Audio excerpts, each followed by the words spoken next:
El coro silencioso.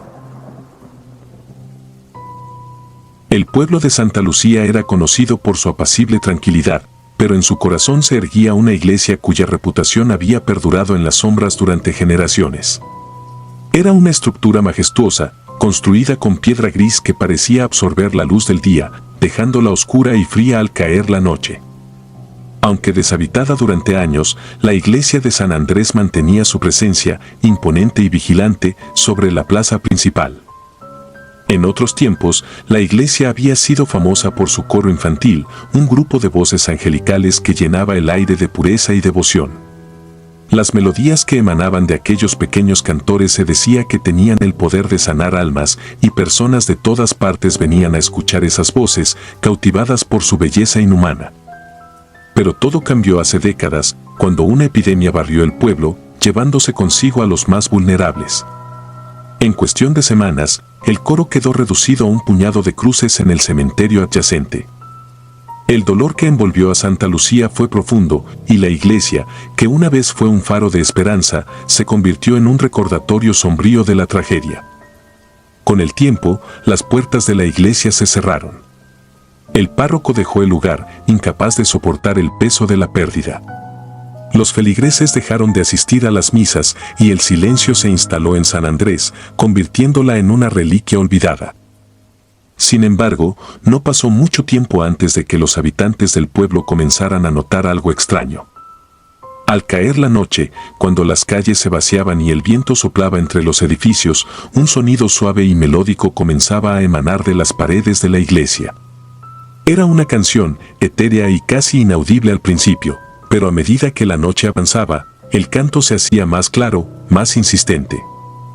Aquellos que se atrevían a acercarse a la iglesia después del anochecer juraban que podían oír las voces de los niños, cantando las mismas melodías que alguna vez habían llenado de vida el lugar.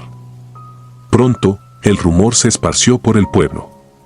Los ancianos, más supersticiosos, aseguraban que eran las almas de los niños fallecidos, incapaces de encontrar la paz, atrapadas en un ciclo eterno de canto. Los más escépticos, por otro lado, lo descartaban como simple imaginación, el eco de un pasado que no quería morir. Pero la historia cobró un nuevo giro cuando un grupo de investigadores paranormales llegó a Santa Lucía, atraídos por las historias de la iglesia encantada. Se establecieron en una casa cercana, equipados con cámaras, grabadoras y todo tipo de aparatos diseñados para captar lo inexplicable. El líder del grupo, un hombre llamado Eduardo, estaba decidido a desenmascarar la verdad detrás del misterio. A su lado estaban Valeria, la técnico de sonido, y Mario, el encargado del equipo de grabación. La primera noche, instalaron sus cámaras alrededor de la iglesia, apuntando hacia las ventanas oscuras y la puerta principal cerrada. Colocaron micrófonos sensibles en el interior, habiendo obtenido permiso del alcalde para ingresar. Esperaron en silencio, los ojos fijos en las pantallas, escuchando cualquier indicio de actividad. Nada ocurrió durante las primeras horas. Las cámaras grabaron solo la quietud de una noche sin estrellas, y los micrófonos captaron el viento ocasional y el crujido de las maderas envejecidas. Eduardo comenzaba a perder la paciencia, sintiendo que la leyenda del coro de Santa Lucía no era más que eso, una historia para asustar a los niños y atraer turistas incautos. Entonces, alrededor de la medianoche, cuando la esperanza de descubrir algo parecía haberse desvanecido por completo, el sonido comenzó. Primero, apenas perceptible, como un murmullo lejano, pero luego creció en intensidad. Era una melodía, suave y armónica, y provenía del interior de la iglesia. Eduardo y su equipo se miraron, el corazón acelerado. Esto era lo que habían venido a encontrar. Valeria ajustó los controles de su equipo de sonido, tratando de captar la fuente del canto. Lo que escuchó la hizo detenerse. No era una grabación antigua ni un ruido ambiental amplificado por el viento. Eran voces, infantiles y claras, entonando un himno que parecía provenir de una época lejana. El equipo, ahora en estado de alerta, siguió escuchando. A medida que la canción continuaba, Mario notó algo extraño en las pantallas. Las cámaras que habían colocado dentro de la iglesia mostraban algo que no debería estar allí, pequeñas figuras, etéreas y translúcidas, moviéndose lentamente entre los bancos.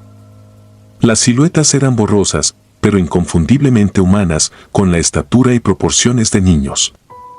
Eduardo frunció el ceño, sintiendo una mezcla de fascinación y temor.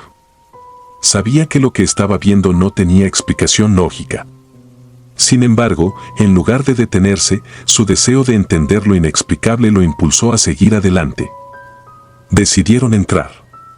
Con linternas en mano y sus cámaras grabando cada paso, abrieron la pesada puerta de la iglesia. El interior estaba oscuro y gélido, el aire cargado con un olor a humedad y abandono. Pero lo que más les impactó fue el sonido.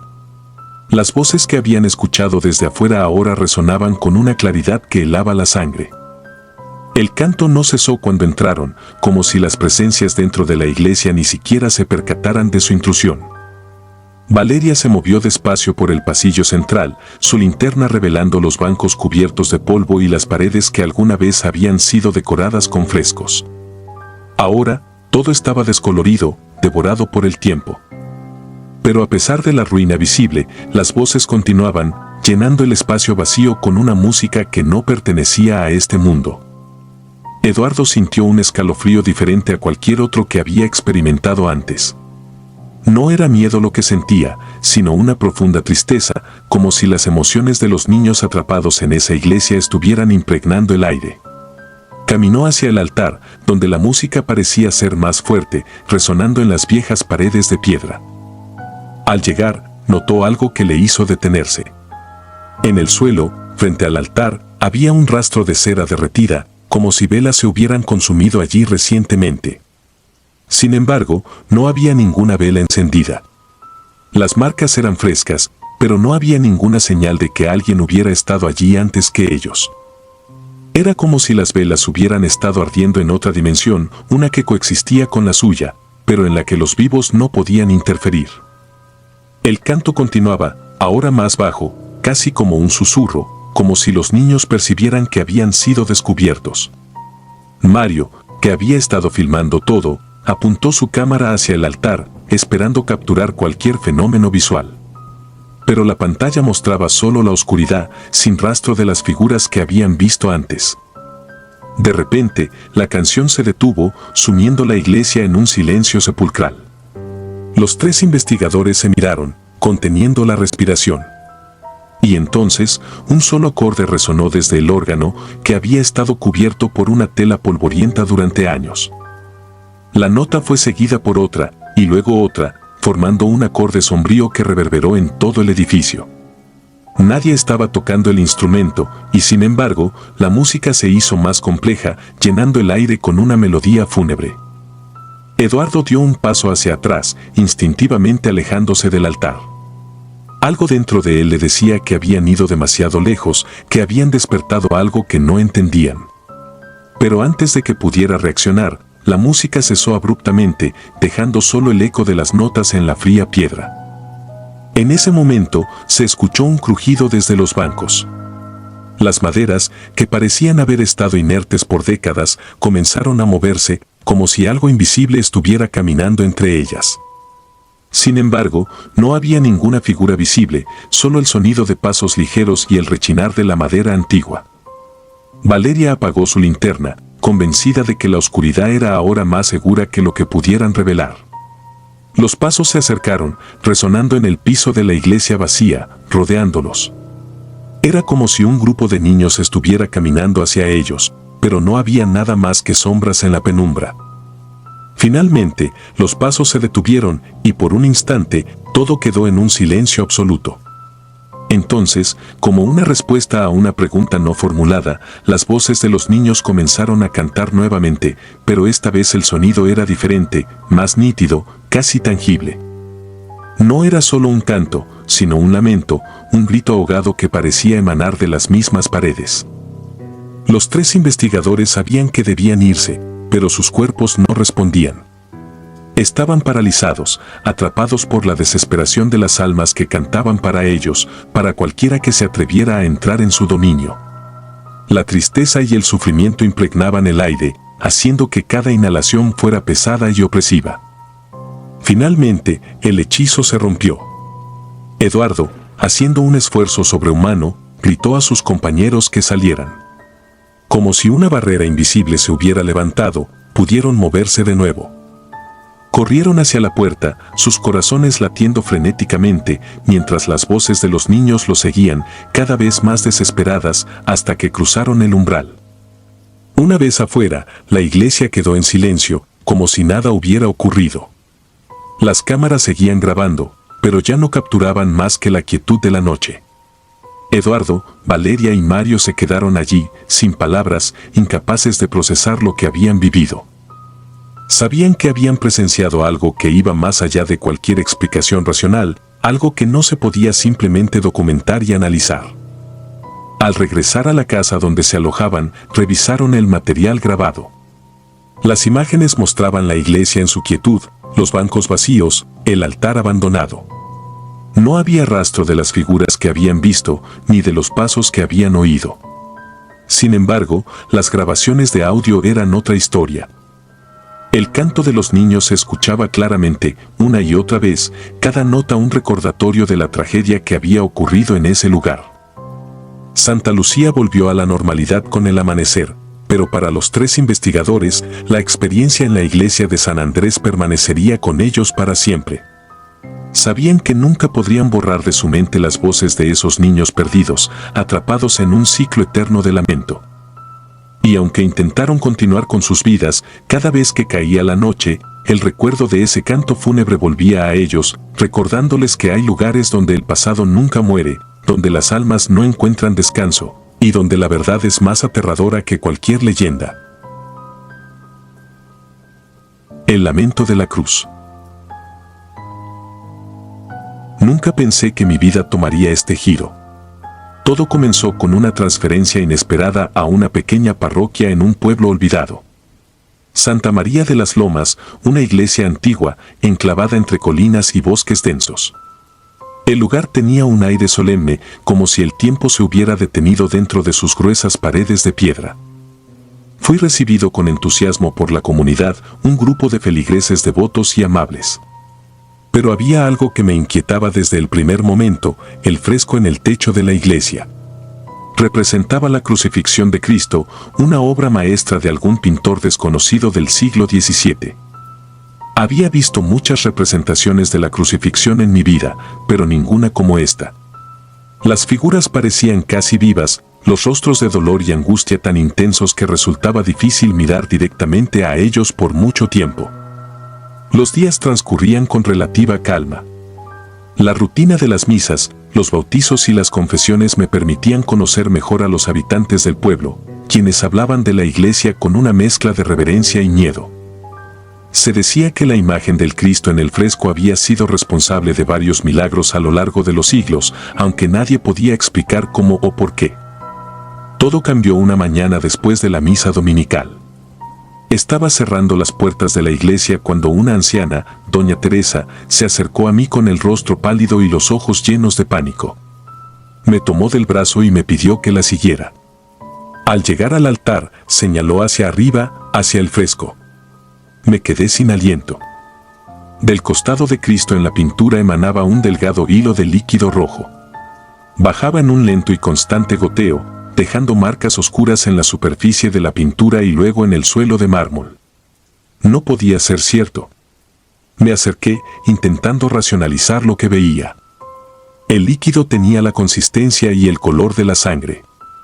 Intenté encontrar una explicación lógica, quizás era un problema con la humedad, una filtración que mezclada con los pigmentos había creado esa ilusión.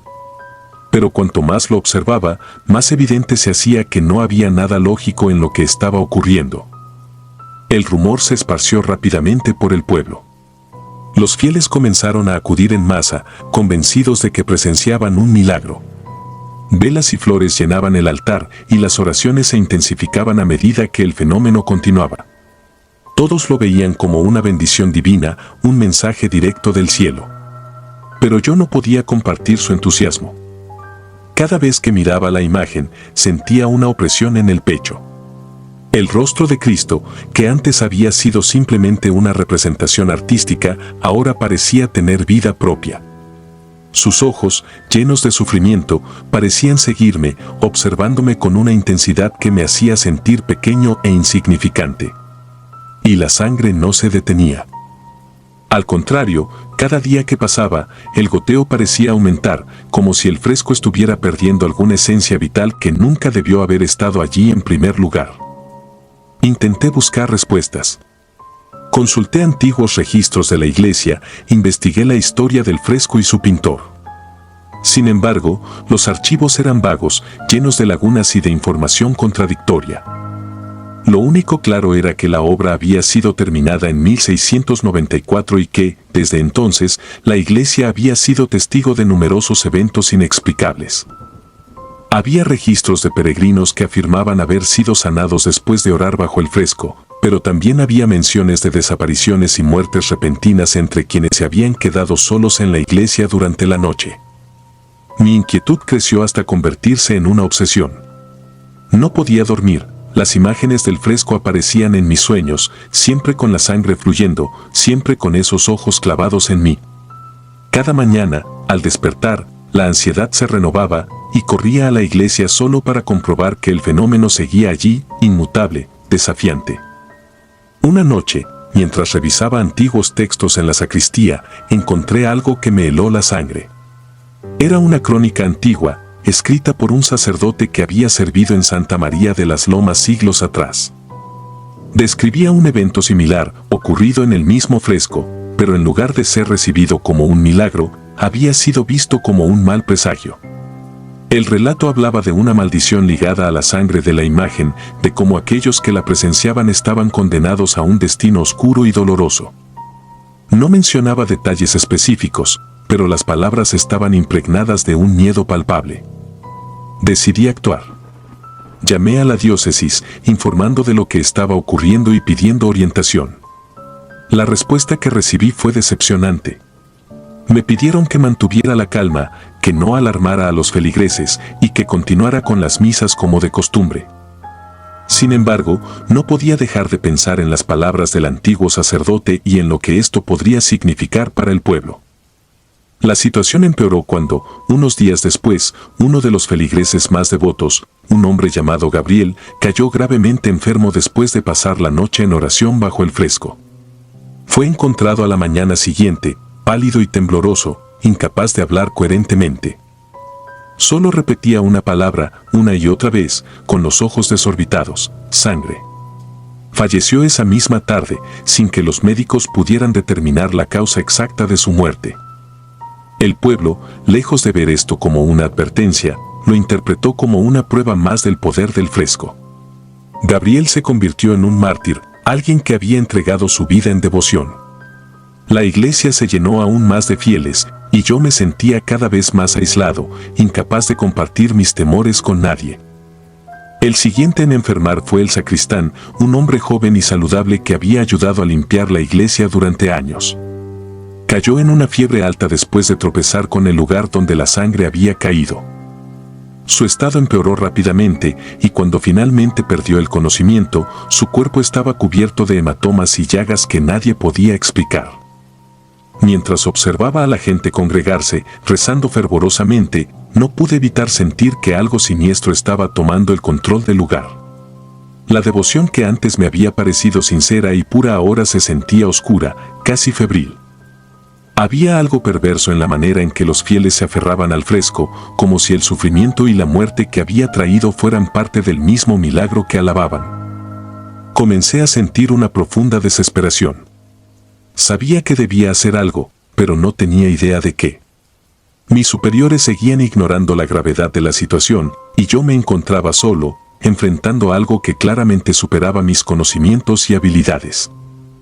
Una noche, incapaz de soportar más la incertidumbre, decidí quedarme en la iglesia después de que todos se hubieran ido.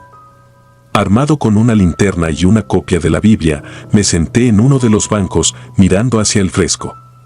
La sangre seguía goteando, lenta pero constante, formando un pequeño charco en el suelo de mármol. Sentí que la iglesia, normalmente un refugio de paz, se había transformado en una trampa. El aire era pesado, y la luz de la linterna apenas podía cortar la oscuridad que me rodeaba. Pasaron las horas y nada parecía cambiar. El fresco permanecía en su lugar, inamovible, mientras yo luchaba contra el sueño.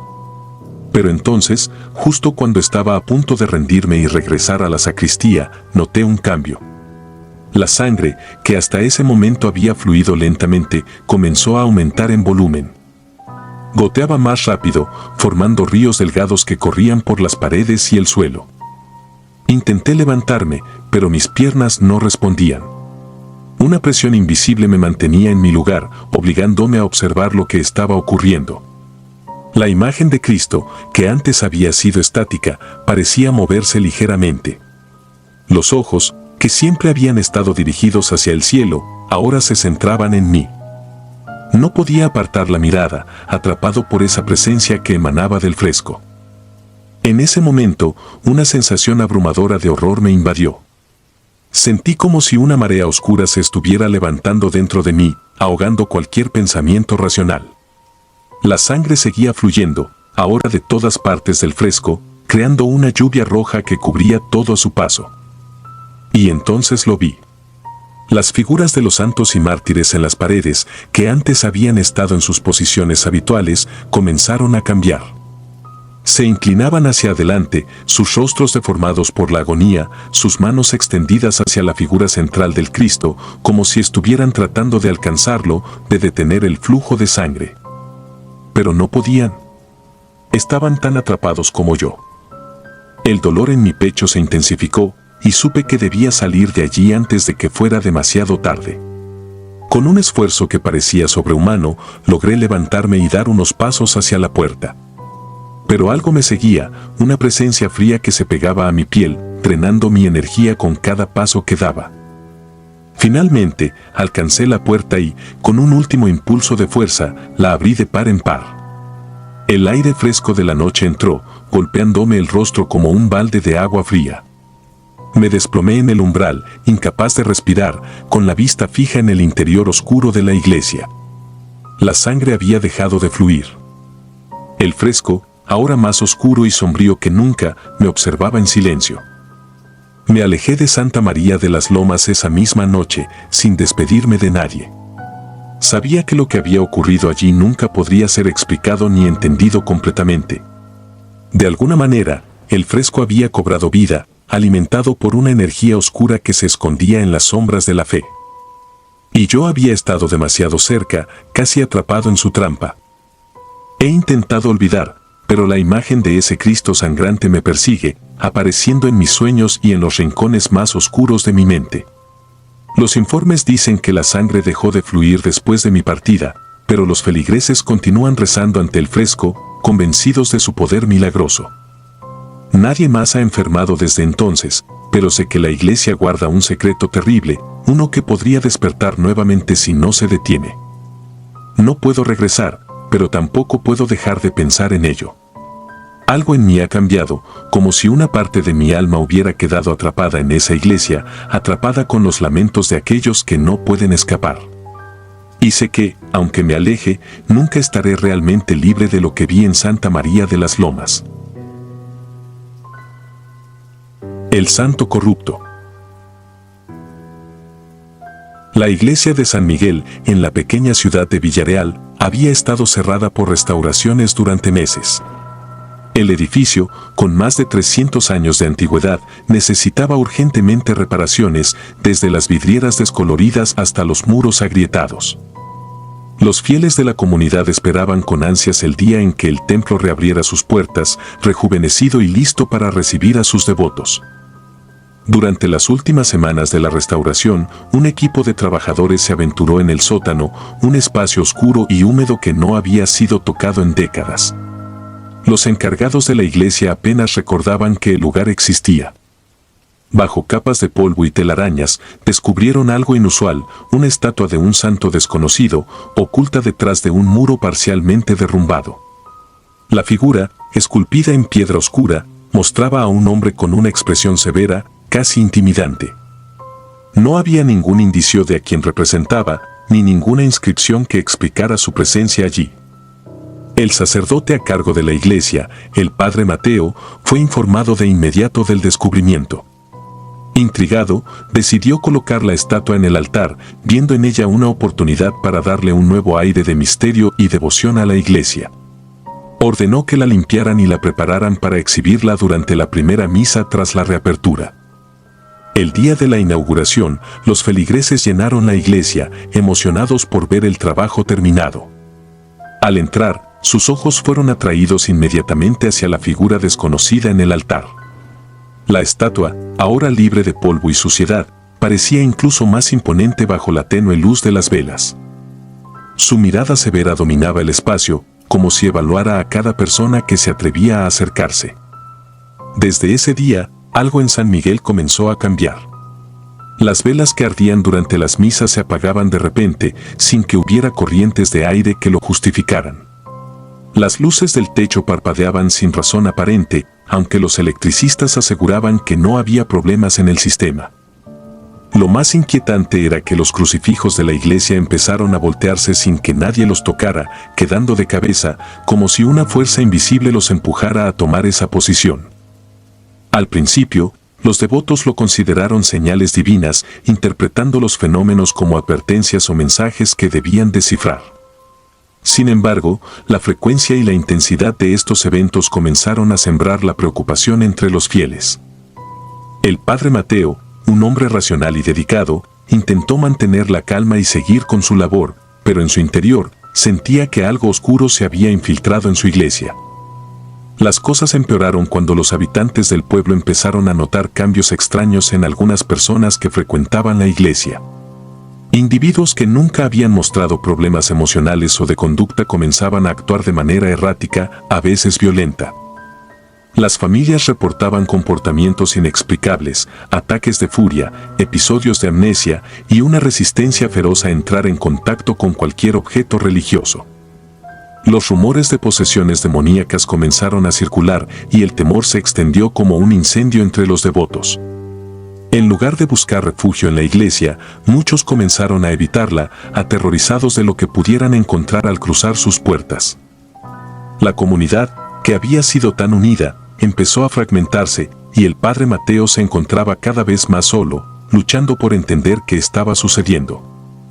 Una tarde, mientras el sacerdote revisaba viejos documentos de la parroquia en busca de alguna pista sobre la estatua, el aire a su alrededor pareció enfriarse de repente.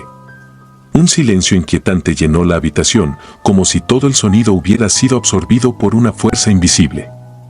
Mateo levantó la vista de los papeles y su corazón se aceleró al ver que la cruz de su escritorio, que había estado firmemente plantada, estaba ahora volteada. Al levantarla, sintió una descarga de energía recorrer su cuerpo, como si hubiera tocado una fuente de poder malévolo. Decidió entonces que era hora de tomar medidas drásticas. Esa misma noche, cerró las puertas de la iglesia y se dispuso a investigar la estatua más a fondo. Si había algo que aprender sobre su origen o propósito, necesitaba descubrirlo antes de que fuera demasiado tarde. Armado con una linterna y una copia antigua de la Biblia, Mateo se dirigió al altar. La iglesia estaba en silencio, pero no era la calma apacible que solía encontrar en su interior. Había una tensión palpable en el aire, como si algo o alguien estuviera observando, esperando su próximo movimiento. Se acercó lentamente a la estatua, notando detalles que no había percibido antes. La superficie de la piedra parecía extrañamente pulida, como si el tiempo no hubiera pasado para ella. Los ojos de la figura, hundidos en su rostro tallado, reflejaban la luz de la linterna de una manera inquietante. Mateo intentó mover la estatua, pero estaba firmemente anclada al pedestal. Mientras rodeaba la figura, buscando algún signo o inscripción que le diera una pista sobre su identidad, un sentimiento de pavor comenzó a apoderarse de él.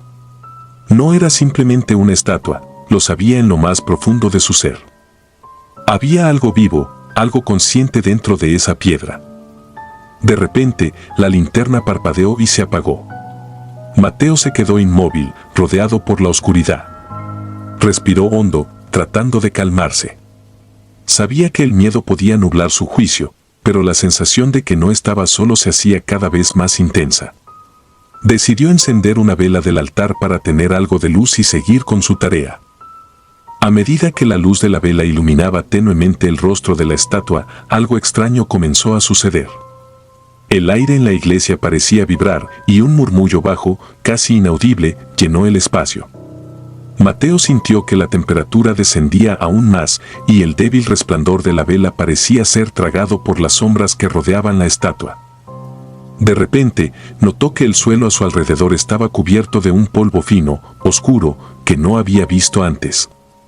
Era como si la misma estatua estuviera descomponiéndose lentamente, dejando caer pequeñas partículas de su esencia maldita.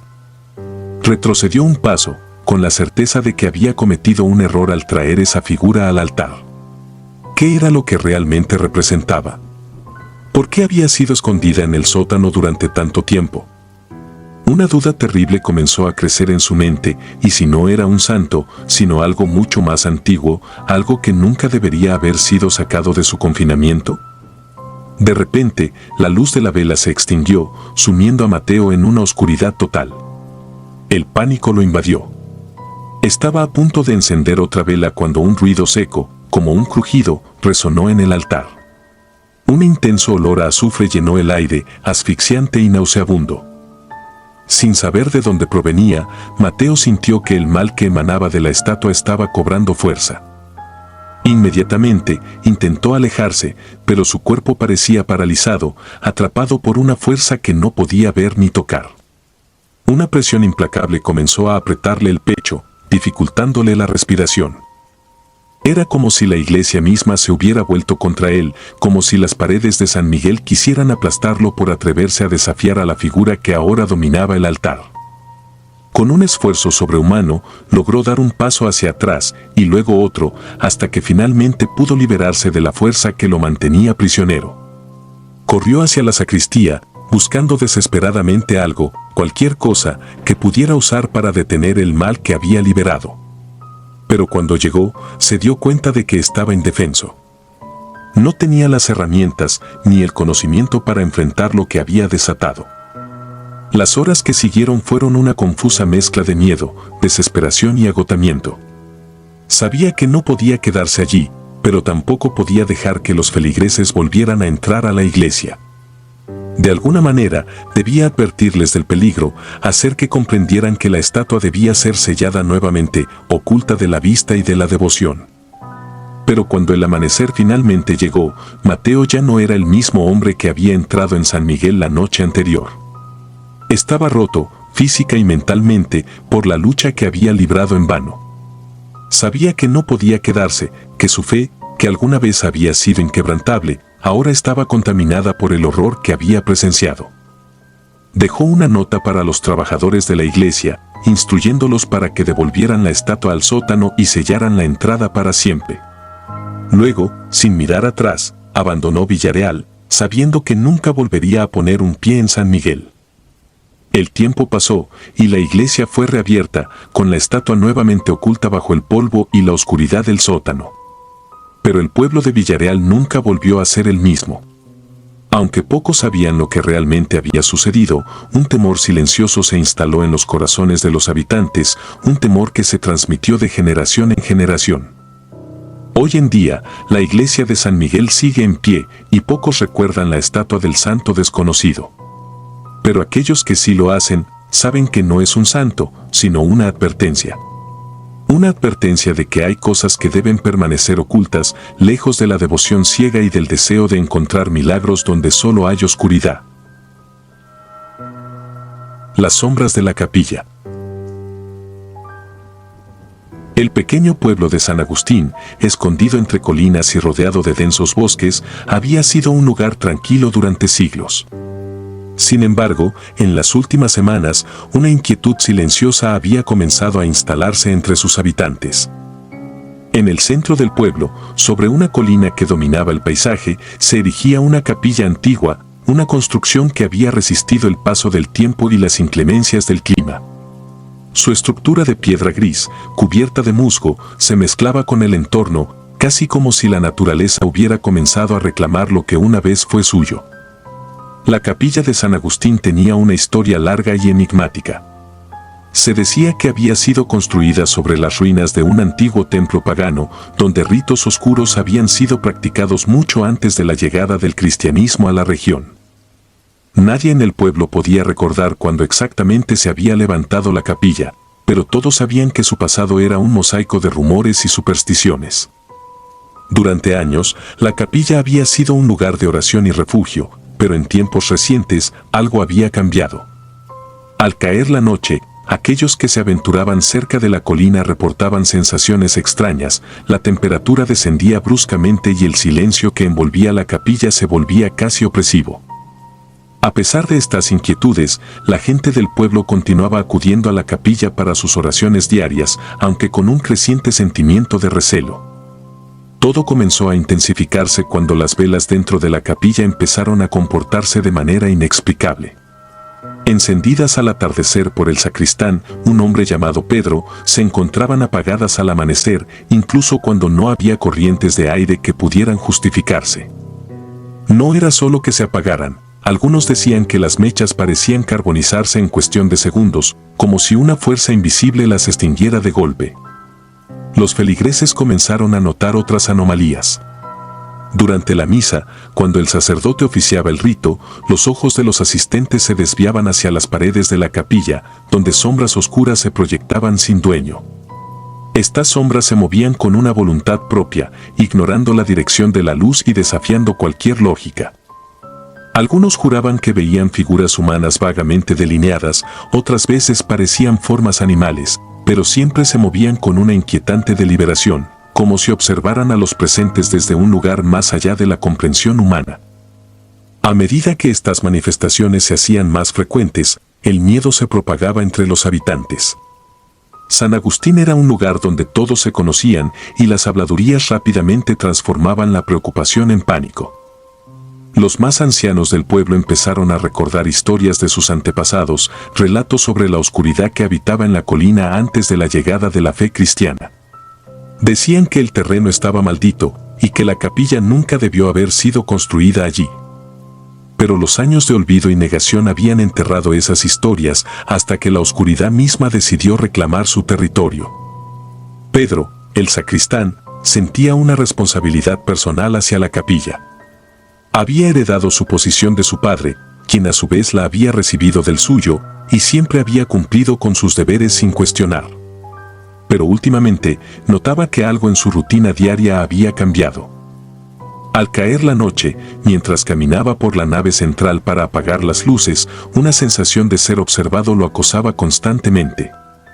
Podía sentirlo en la nuca, en el peso del aire a su alrededor, en la forma en que las sombras se alargaban y curvaban a lo largo del suelo de piedra.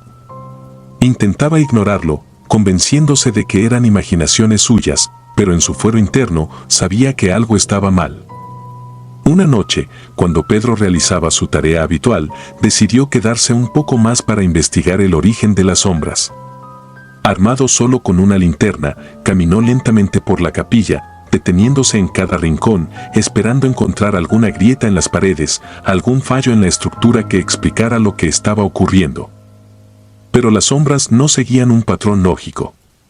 Se arrastraban por las paredes y el suelo con movimientos antinaturales, como si estuvieran siendo manipuladas por una mano invisible. Mientras se acercaba al altar, su linterna comenzó a parpadear, lanzando destellos intermitentes que hacían que las sombras parecieran moverse aún más rápido. Pedro sintió una presión en el pecho, una sensación de inquietud que se transformaba en terror a medida que se adentraba en la penumbra. Fue entonces cuando su linterna se apagó por completo, dejándolo sumido en una oscuridad total. Durante un breve instante, el sacristán pensó en dar media vuelta y abandonar la capilla, pero algo más poderoso, una mezcla de deber y desesperación, lo hizo avanzar. El silencio dentro de la capilla era abrumador. Pedro avanzó con cautela, confiando en la memoria de cada rincón, de cada banco. Fue entonces cuando, de la nada, una luz tenue apareció en el altar. No era la luz de una vela, ni de ninguna lámpara que él hubiera encendido. Era una luz fría, casi artificial, que parecía emanar de las mismas sombras que lo habían estado acechando. Pedro se acercó, y lo que vio lo dejó sin aliento. En el centro del altar, donde normalmente se encontraba el crucifijo, ahora yacía una figura indistinguible, cubierta de polvo y musgo. Parecía una figura humana, pero de algún modo incompleta, como si fuera una sombra solidificada, con bordes difusos que se mezclaban con la oscuridad circundante. Pedro dio un paso atrás, abrumado por una sensación de malestar que nunca había experimentado. Algo en esa figura le resultaba profundamente antinatural. De repente, la figura se movió y la luz que la iluminaba se apagó al instante. Pedro cayó de rodillas, sintiendo cómo la oscuridad lo envolvía. Su cuerpo temblaba y una sensación de vacío lo invadió. Se quedó allí, en el suelo frío de la capilla, sin atreverse a moverse hasta que el amanecer empezó a filtrarse por las vidrieras. Cuando finalmente se levantó, el sacristán se sintió agotado, como si hubiera envejecido años en cuestión de horas. El altar estaba vacío nuevamente, el crucifijo en su lugar habitual, y las sombras se habían desvanecido con la llegada del sol. Pero Pedro sabía que lo que había visto no era una simple alucinación. Decidió no mencionar lo sucedido a los demás. Sabía que el pueblo ya estaba suficientemente asustado y no quería provocar más pánico. Pero las sombras no se detuvieron. Los casos de apariciones se hicieron más frecuentes y la gente comenzó a evitar la capilla por completo, especialmente después del anochecer. Una semana después, Pedro fue encontrado muerto en su casa, su cuerpo rígido, con una expresión de terror grabada en su rostro. Nadie pudo explicar la causa exacta de su muerte. La noticia recorrió el pueblo, y muchos vieron en su fallecimiento una señal clara de que algo oscuro había tomado el control de la capilla. El padre Santiago, el párroco del pueblo, decidió cerrar la capilla de manera indefinida. Alegó razones de seguridad, pero en su corazón sabía que la decisión tenía que ver con el miedo. Las historias sobre las sombras y la muerte de Pedro se convirtieron en el centro de las conversaciones, y la colina donde se encontraba la capilla se transformó en un lugar prohibido, un recordatorio constante de que hay fuerzas que no pueden ser controladas ni comprendidas. Con el tiempo, la vegetación comenzó a reclamar nuevamente la capilla. Las puertas cerradas se cubrieron de enredaderas y las ventanas se oscurecieron con el polvo y la suciedad. Los habitantes de San Agustín continuaron con sus vidas, pero siempre evitando mirar hacia la colina, siempre recordando que en ese lugar, donde una vez había existido un templo pagano, algo oscuro seguía esperando. Si disfrutas de los relatos, te invitamos a apoyarnos con un like y un comentario, ya que eso nos ayuda muchísimo. Además, si aún no estás suscrito o suscrita, te animamos a formar parte de la comunidad del terror. Muchas gracias por escucharnos y por tu apoyo.